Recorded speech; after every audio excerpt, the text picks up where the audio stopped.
Zero hunger is an SDG, a social development goal proposed by the UN to improve the world problem conditions regarding human rights, which are the rights a person has since birth to death, no matter what. So, what is the importance of the Zero Hunger SDG? Zero Hunger Games. The first objective, which talks about the eradication of hunger in the world, we believe that this topic is extremely important because we don't realize how lucky we are for having a meal every day, which in comparison with other countries, this is a real worry for some people. And now we'll see the point of view from different professionals that are related to the topic. Pay attention, please. We interviewed Almendra Carrillo, a graduate of the Tec de Monterrey with a degree in communication, in addition to being a contributor to the Inspira AC group. At the beginning of the interview, she talked to us about her collaboration in a community kitchen that served approximately 50 complete meals to homeless people, including kids, without any type of cost. This project was financed part by the government and part by donations. In the interview, she showed the magnitude of a problem like hunger in Jalisco, as well as talking about a statistic involving the subject in the state of Jalisco. After that, the focus of the interview changed in order to share about how the government and the people can help on resolving a problem like this one. The whole interview led to acknowledging all the subjects that the government need to work in order to prevent this issue, as well as encouraging the population of the state to help people living in hunger. Due to the fact that professional opinions have more weight in this podcast, we interviewed Manuel Mejia Morga. He is a UNICEF collaborator due to hunger, and he's a teacher here at Prepa Tech. Finally, we asked Manuel Mejia Morga similar questions regarding Mexico hunger problematic. His point of view was similar to Ana Paula's, who described the problematic not as a lack of food, but the lack of economic sensibility to access in a routinary way.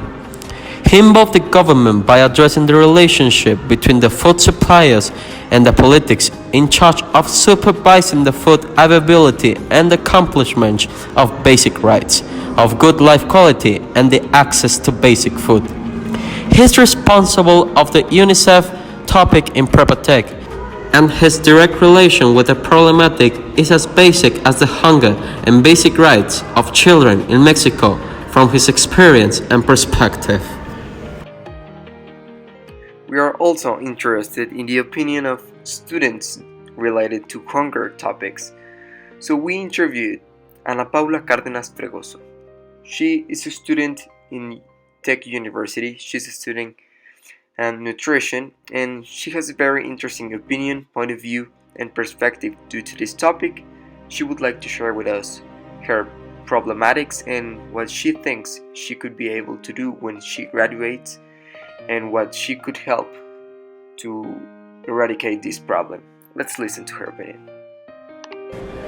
A student who is currently studying her third semester in nutrition was asked similar questions regarding this topic. Her name is Ana Paula Cárdenas Fregoso. At the beginning, she told us about the deficit of nutrition in Mexico. She said that the amount of food produced by the country is not the problem, but what is really the issue is the price of the food and the people's salaries. The basic food basket has a very price, and the salaries are very low. After this, she told us about her experiences with people who suffer from this. She sees people every day in the streets, and she has also worked with associations that help communities by feeding them from time to time. Then she told us her opinion on why the nutrition does not let Mexico progress as a country. She said that if a person does not eat sufficient amount of nutrients, they will not have the energy to work. This being the reason that they won't work as hard as a person who eats correctly because they live in fatigue. At the end, she told us that she plans in the future to create an association that will help feed communities, give them information on why they should eat and digest the proper nutrients, how to manage their money for nutriments. Nonetheless, she will also create products with a great supplement value. As we saw a conclusion from the interviewed people, we can see they said very interesting things. Starting from what Magaña said. He said that food it's not the problem. The real problem is the government that does not help food to be distributed throughout the country. So we will need to focus on the government and distribution techniques to get the food to people.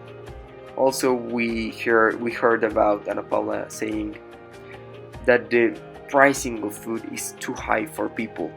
Perhaps homeless people have nothing to pay with for their food, so they add up to this problematic dramatically. We can conclude from this interview that the problem is in our country is very high profile and we will not let it by. So as Ana Paula said, maybe have a project to in future to collide your work, your living economic work, to help this problematic, maybe with, as she said, with a clinic or with anything about nutrition. Maybe that will help our country very good and we could solve this problematic worldwide.